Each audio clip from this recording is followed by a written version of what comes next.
Hello বন্ধুরা, তো তোমরা সবাই কেমন আছো? আশা করি সবাই ভালো আছো।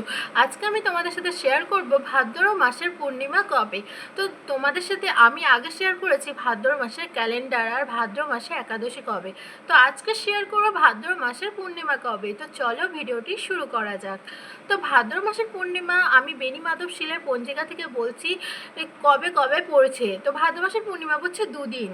তো ভাদ্র মাসের পূর্ণিমা পড়ছে 9 তারিখ আর 10 তারিখ, মানে 9ই ভাদ্র আর 10ই ভাদ্র, বৃহস্পতিবার ও শুক্রবার। শ্রাবণী পূর্ণিমা পড়ছে এটি 9ই ভাদ্র দিন 8টা 43 থেকে শুরু হচ্ছে আর 10ই ভাদ্র দিন 9টা 28-এ শেষ হচ্ছে।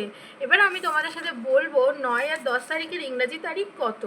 তো 9ই ভাদ্রের ইংরাজি তারিখ হচ্ছে 27শে আগস্ট আর 10ই ভাদ্রের ইংরাজি তারিখ হচ্ছে 28শে আগস্ট।